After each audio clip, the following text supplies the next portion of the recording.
పితా పుత్ర పవిత్రాత్మ నామమున ఆమేన్. క్రీస్తునాథునియందలి ప్రియ దైవబిడ్డలారా, 4వ పాస్కా కాల ఆదివార వాక్య ధ్యానాంశానికి అందరినీ కూడా ప్రేమతో యేసు నామములో ఆహ్వానిస్తూ ఉన్నాను. అపోస్తలుల కార్యములు 2వ అధ్యాయం 14, 36 నుంచి 41, మొదటి పేతురుగా రాసిన లేఖ 2వ అధ్యాయం 20 నుంచి 25, యోహాను సువార్త 10వ అధ్యాయము 1 నుంచి 10 వాక్యములు. దొంగవాడు దొంగలించుటకు, హత్య చేయుటకు, నాశనం చేయుటకు మాత్రమే వచ్చును. నేను జీవమును ఇచ్చుటకును దానిని సమృద్ధిగా ఇచ్చుటకును వచ్చి ఉన్నాను అని యోహాను సువార్త 10:10లో భగవంతుడు తెలియజేస్తున్నారు. కాబట్టి ప్రియ సహోదరి సహోదరులారా, ఈనాటి యొక్క 3 పట్టణాలు మనకిచ్చే సందేశం ఏమిటయ్యా అంటే, క్రీస్తు భగవంతుడు మంచి కాపరి. కాబట్టి 4వ పాస్కా కాల ఆదివారాన్ని మంచి కాపరి ఆదివారం అని గుర్తు చేస్తూ ఉన్నారు. పవిత్ర గ్రంథంలో క్రీస్తు భగవంతుని యొక్క జీవితాన్ని చూసుకున్నట్లయితే అతడు వడ్రంగి కుమారుడిగా మనం చెప్తూ ఉంటాం. కానీ ఈనాటి సువార్త పట్టణంలో మంచి కాపరి అంటున్నారు. వాక్యాలను చదువుకున్నట్లయితే క్రీస్తు భగవంతుడు లోకానికి వెలుగుడు నేనే అని, గొర్రెలు పోవు ద్వారాన్ని నేనేమని, నేనే మార్గము సత్యము జీవమని, మరి నేనే పునరుత్థానమని, నేనే జీవాహారమని, ఇవన్నీ కూడా నేనే అని చెప్పేసి క్రీస్తు భగవంతుడు పలుకుతున్నారు. దీని నిమిత్తమై భగవంతుడు అన్ని వేళలా, అన్ని సమయాలలో, అన్ని లక్షణాలను, అన్ని సామర్థ్యాలను కలిగి ప్రజలు నడిపించడానికి సిద్ధంగా ఉన్నారని గుర్తు చేస్తున్న సందర్భాలు. 3 పట్టణాలు కూడా బోధించేది ఏమిటయ్యా అంటే, క్రీస్తు భగవంతుడు మంచి కాపరిగా తన యొక్క కాపుదలలో మనల్ని ఎల్లప్పుడూ నడిపించడానికి, సంరక్షించడానికి సిద్ధంగా ఉన్నారని వాక్యాలు సెలవిస్తున్నాయి. ఎందుకు మంచి కాపరి అని ఒకసారి ప్రశ్న వేసుకున్నట్లయితే పవిత్ర గ్రంథం సెలవిస్తుంది. మొట్టమొదటి కాపరి ఆది తల్లిదండ్రులు ఆదాము అవల కుమారుడు, 2వ కుమారుడైన హేబేలు తన యొక్క మందలో దేవునికి కానుగ్గా సమర్పించారని, అబ్రహాము సహితము గొర్రెల కాపరి అని చెప్పేసి వాక్యాలు సెలవిస్తున్నాయి. యాకోబు గారు, ఈసాక్ గారు, ఈ విధముగా అందరూ కూడా గొర్రెల కాపరి. వారితో పాటుగా దావీదు మహారాజు గొర్రెల కాపరి.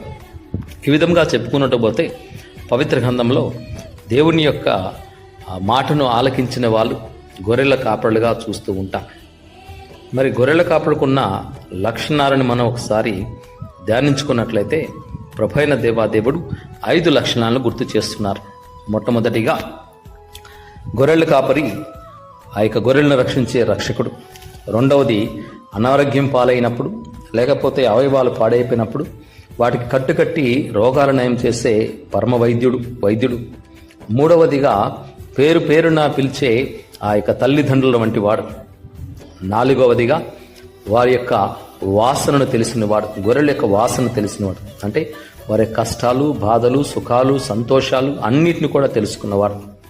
చివరిగా 5వదిగా ఆ యొక్క గొర్రెలకు ఏ విధముగా అయితే గొర్రెల కాపరి ఆకలిని తీరుస్తారు, దాహాన్ని తీరుస్తారు, అదేవిధముగా క్రీస్తు భగవంతుడు తన యొక్క శరీర రక్తాల ద్వారా ఆధ్యాత్మిక ఆహారాన్ని, దాహాన్ని తీర్చే గొప్ప భగవంతుడని వాక్యాలు సెలవిస్తున్నాయి. ఇటువంటి వాక్యాలకు అనుకూలంగా దేవుని యొక్క వాక్యాలను ఒకసారి ధ్యానించుకున్నట్లయితే ప్రభైన దేవాదేవుడు గుర్తు చేస్తున్నారు. అబ్రహాము తన యొక్క జీవితంలో గొర్రెల కాపరి అని చెప్పడానికి వాక్యాలు ఈ విధముగా మనకి గుర్తు చేస్తున్నాయి. ఆదికాండం 21:27లో అంతటా అబ్రహాము గొర్రెలను, గొడ్లను తోలుకొని వచ్చాడు. అంటే గొర్రెల కాపరిగా వాటిని మేపుతూ ఉన్నారని వాక్యం సెలవిస్తుంది. అదేవిధముగా దావీదు మహారాజు సహితము గొర్రెల కాపరి. ఎందుకంటే దావీదు సౌలుతో అంటూ ఉంటారు, నీ దాసుడు తన తండ్రి గొర్రెల మందలు కాయచు ఉండేవాడు. అప్పుడప్పుడు సింగము, వెలుగుబంట్లు వాటి మీద పడి ఎత్తుకొని పోయే సందర్భాలు ఉంటే వాటిని తరిమి ఈ యొక్క దైవ సేవకుడు విడిపించేవాడు. అప్పుడు కాపాడిన గొప్ప దేవుడు నన్ను ఎల్లప్పుడూ కూడా కాపాడుతాడని తన యొక్క గొర్రెల కాపరితనాన్ని మంచి కాపరి అని చెప్పేసి తనకు తానుగా గుర్తు చేస్తున్నాడు. ప్రియ సహోదరి సహోదరుల, ఈ విధముగా చెప్పుకుంటూ పోతే మోషే ప్రవక్త, దేవుని యొక్క ప్రజలు నడిపి మోషే ప్రవక్త సహితము గొర్రెల కాపరి అని నిర్గమకాండం 3:1లో వాక్యం సెలవిస్తుంది. మోషే తన మామ మిద్యాను పురోహితుడైన ఇత్రో మందలను మేపుచూ ఉండెను. అప్పుడు అవతలకు మందలను తోలుకొనిపోయి దేవుని కొండ హోరేబు వద్దకు వచ్చెను అని చెప్పేసి వాక్యాలు సెలవిస్తున్నాయి. ప్రియ దైవబిడ్డలారా, ఈ విధముగా గొర్రెల కాపరులు వారి యొక్క గొర్రెలను కాచే విధానాన్ని గురించి వాక్యాలు సెలవిస్తూ ఉన్నాయి. మరి క్రీస్తు భగవంతుడు ఈనాటి సువార్త పట్టణంలో గొర్రెలు పోయే ద్వారాన్ని నేనే అంటున్నారు. ఇక నా ద్వారా వెళ్ళిన వారికి నిత్య జీవితం అంటున్నారు. అవి నా స్వరాన్ని ఆలకిస్తాయి, పేరు పేరు నేను పిలుస్తానని యోహాను సువార్త 10:3 వాక్యం సెలవిస్తుంది. ప్రియ దైవబిడ్డలారా, వాక్యాలకు అనుకూలముగా యెహెజ్కేలు గ్రంథంలో 34వ అధ్యాయంలో ప్రభువైన దేవాదేవుడు మంచి కాపరి తన యొక్క గొర్రెల గురించి చేసే కార్యక్రమాల గురించి కూడా తెలియజేస్తున్నారు. చెదిరిపోయిన వాటిని కూడా జాగ్రత్తగా ఒకటి చేస్తాడని వాక్యాలు సెలవిస్తూ ఉన్నాయి. ఈ విధముగా చదువుకున్నట్లయితే యెహెజ్కేలు గ్రంథము 34:11 నుంచి వాక్యాలు చాలా చక్కగా సెలవిస్తున్నాయి.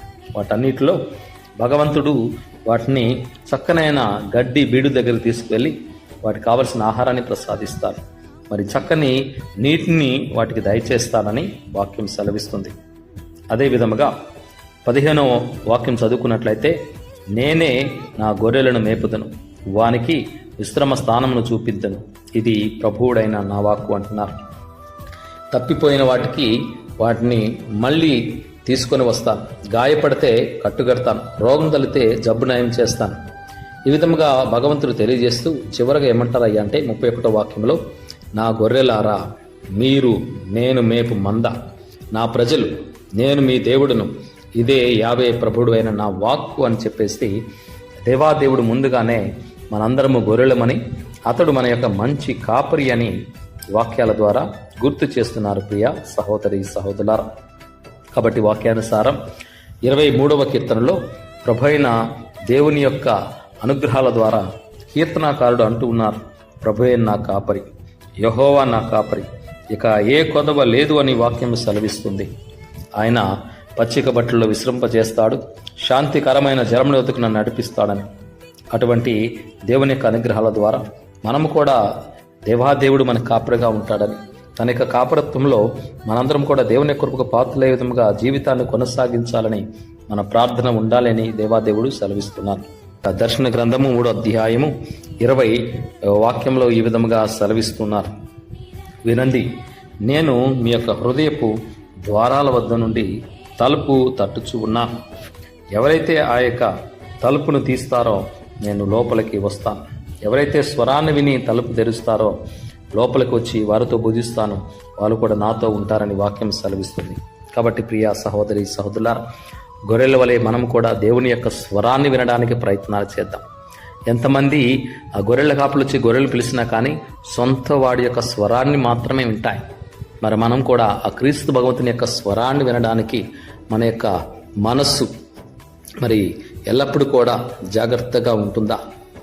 మరి ఎల్లప్పుడూ కూడా దేవుని వైపు మనం శ్రద్ధ కలిగి ఉంటున్నామా?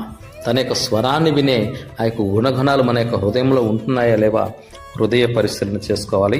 ప్రియా దైవబిడ్డలారా, ఆ యొక్క వాక్యము చాలా శక్తివంతమైనది, అద్భుతమైనది, గొప్పది అని చెప్పేసి దేవాదేవుడు హెబ్రీయులకు రాసిన లేఖ 4వ అధ్యాయము 12వ వాక్యములో, దేవుని వాక్కు సజీవమును చైతన్యవంతమైనది, అది పదునైన 2 అంచుల ఖడ్గము కంటే పదునైనది, జీవాత్మల సంయోగ స్థానం వరకు, కీళ్ళు మధ్య కలిగి వరకు అది ఛేదించుకొని పోగలదు, మానవుల హృదయము అందరి ఆశలను ఆలోచనను అది విశేషింపగలదు అని చెప్పేసి వాక్యము సెలవిస్తుంది. ప్రియా దైవబిడ్డలారా, అటువంటి వాక్కు ద్వారా అనేక అద్భుతాలు జరుగుతూ ఉన్నాయి. ఆ వాక్కు గురించి మన ఆది కాండంలోనే 1వ అధ్యాయంలో ప్రభువైన దేవాదేవుడు ఇదిగో వెలుగు కలుగునుగాక మాట ద్వారా వెలుగు కలిగింది. ఈ విధముగా ఆ యొక్క 6 రోజుల సృష్టి ప్రారంభంలో దేవుని యొక్క మాట ద్వారా అన్నిటిని కూడా సృజించాడని వాక్యాలు సెలవిస్తున్నాయి. ఈ విధముగా చెప్పుకుంటూ పోతే మనం కూడా మన సందర్భంలో దేవుని యొక్క వాక్యాన్ని వింటూ ఉన్నాం, దేవుని యొక్క సన్నిధానంలో ఉంటూ ఉన్నాం. అయినప్పటికీ దేవుని యొక్క కృపకు పాత్రలు లేకపోతున్నాం. ఎందుకంటే మనలో ఉన్న అహంభావం, నేను ఎల్లప్పుడూ కూడా దేవుని దగ్గర ఉన్నాను కదా, దేవుని సన్నిధిలో ఉన్నాను కదా, నాకేంటి, నేను పూజలు చేస్తాను, ప్రసంగాలు చేస్తాను, పాటలు పాడతాను, బైబిల్ చదువుతాను, ప్రార్థనలు చేస్తాను, గుళ్ళో ఆరాధనలో ఉంటాను, గుడి పని చేస్తాను, గుడి పెద్దగా ఉంటాను, లేకపోతే గుడి శుభ్రం చేస్తాను, గుడిలో డెకరేషన్ చేస్తాను అని రకరకాలుగా మాటలు చెప్పుకుంటూ మన గర్వాన్ని చాటి చెప్తాం. అంటే అంత మాత్రాన మనం దేవుని దగ్గరలో ఉంటాం అనుకోవడం పొరపాటే. ఎందుకంటే సామేలు 1వ గ్రంథంలో 3వ అధ్యాయం 3 నుంచి వాక్యం సెలవిస్తుంది, సమూయేలు ప్రవక్త దేవుని మందస్సం వద్ద ఉండి కూడా భగవంతుడు 3 సార్లు పిలిస్తే ఆలకించలేకపోయాడు. అందుకోసమే 3వసారి అయిపోయిన తర్వాత ఏలీ ప్రవక్త గుర్తు చేసుకొని అంటాడు, ఈసారి ఎవరైనా పిలిస్తే ప్రభు ఆనతీముని యొక్క దాసుడు ఆలకిస్తాడని చెప్పిన మాటలు. అంటే మనం దైవ కార్యాల దగ్గర ఉన్నంత మాత్రాన దేవుని యొక్క స్వరాన్ని వింటున్నాము, దేవునికి ప్రీతిపాత్రముగా ఉంటున్నాము అనుకోవటం పొరపాటే. సమూయేలు ప్రవక్తలుగా కొన్ని సందర్భాల్లో కూడా అన్ని పనులు చేసిన, అన్ని ఆధ్యాత్మిక కార్యక్రమంలో పాల్గొన్న కొన్నిసార్లు ఆ యొక్క స్వరాన్ని వినే అవకాశాన్ని కోల్పోతుంటాం. ఆ విధంగా కాకుండా దేవుని యొక్క స్వరాన్ని వింటూ దేవునికి ప్రియమైన బిడ్డలుగా సాక్షులుగా ఉండడానికి భగవంతుని అర్థిద్దాం. మరి పేతురు గారు చేపలు పట్టేవాడు, జాలరి అయినప్పటికీ క్రీస్తు భగవంతుడు యోహాను సువార్త 21వ అధ్యాయంలో అంటారు, పేతురు నువ్వు నన్ను అందరికంటే ఎక్కువగా ప్రేమిస్తున్నావంటే అవును ప్రభు అంటే గొర్రెలను మేపమన్నారు. 2వసారి అన్నారు, 3వసార్లు అంటున్నారు.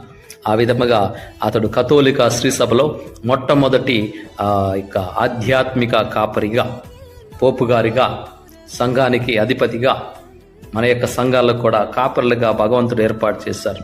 ఆ విధంగానే పోపు గారి దగ్గర నుంచి మనకు దేవుని కార్యాలను నడిపించే గురువు వరకు అందరూ కూడా సంఘ కాపరులు. అది దేవుడు ఏర్పాటు చేసిన గొప్ప అనుగ్రహ వరం. కాబట్టి ప్రియ దైవబిడ్డలారా, వాక్యం సెలవిస్తుంది, నేను దొంగవాడిగా రాలేదు, నేను నా యొక్క జీవితాన్ని సమృద్ధిగా ఇవ్వటానికి సొంతవాడిగా వచ్చాను, ప్రాణం ధారపోయటానికి వచ్చాను. కాబట్టి మంచి కాపరి లక్షణాలను కలిగి నేను రక్షించేవాడిగా, వైద్యుడిగా, మిమ్మల్ని అందరూ కూడా పేరు పెట్టి పిలిచేవాడిగా. యెషయా గ్రంథము 49:16 వాక్యం సెలవిస్తుంది, ఇదిగో నీ యొక్క పేరు నేను అరచేతుల్లో రాసుకున్నాను, నీ యొక్క ప్రాకారం నా ముందు కనిపిస్తుందన్నారు. కాబట్టి ఈ లోకంలో స్త్రీ తన యొక్క పసిగందును మరుస్తుందేమో కానీ నేను మాత్రం మేము మరువను, వెడబాయను అంటున్నారు. కాబట్టి ప్రియా సహోదరి సహోదరులారా, వాక్యానుసారం భగవంతుడు ఆ యొక్క సమరియా స్త్రీ బావి దగ్గరికి వచ్చినప్పుడు ముందుగానే క్రీస్తు భగవంతుడు ఉండి ఆమెతో మాట ద్వారా మాట్లాడారు, ఆమెకి విజ్ఞానాన్ని పెంపొందించేశారు. విన్న తర్వాత ఆమె కూడా వెళ్ళి దేవుని యొక్క స్వరాన్ని ఇతరులతో పంచుకుంది. ప్రియ సహోదరి సహోదరు, కోనేటి వద్ద 38 సంవత్సరాలుగా అనారోగ్యంతో బాధపడుతున్న వ్యక్తి క్రీస్తు భగవంతుని అతని దగ్గరికి వెళ్ళి నీవు స్వస్థత పొందగోరుకున్నావంటే ఈ యొక్క కోనేటిలో దింపడానికి ఎవరు లేరు, నాకంటే ముందు దేవదూత వచ్చి నీటిని కదిలించినప్పుడు ఎవరెవరైతే వెళుతున్నారో వారు స్వస్థత పొందుకుంటున్నారని చెప్పేసి భగవంతునితో పలికిన సందర్భాలు. కాబట్టి ప్రియా దైవబిడ్డలారా, మంచి కాపరైన దేవాదేవుడు తన వాక్కు క్రియల ద్వారా మనందరినీ తన యొక్క ప్రియమైన బిడ్డలుగా సాక్షులుగా ఉంచడానికి సిద్ధపడుతున్నారు. కాబట్టి రక్షకుడు, వైద్యుడు, తల్లిదండ్రులుగా పేరు పెట్టి పిలిచే గొప్ప దేవుడు, మన యొక్క వాసన అంటే మన యొక్క కష్టాలు, బాధలు అన్నింటి కూడా తెలుసున్న గొప్ప దేవుడు, మరీ ముఖ్యంగా ఆధ్యాత్మిక ఆహారాన్ని దిగుబలిచ్చే గొప్ప దేవుడు. అటువంటి మంచి కాపరే కాపుదలలో దేవుని యొక్క నిండి అనుగ్రహాలు పొందుకోవడానికి భగవంతుని ప్రార్థన చేద్దాం.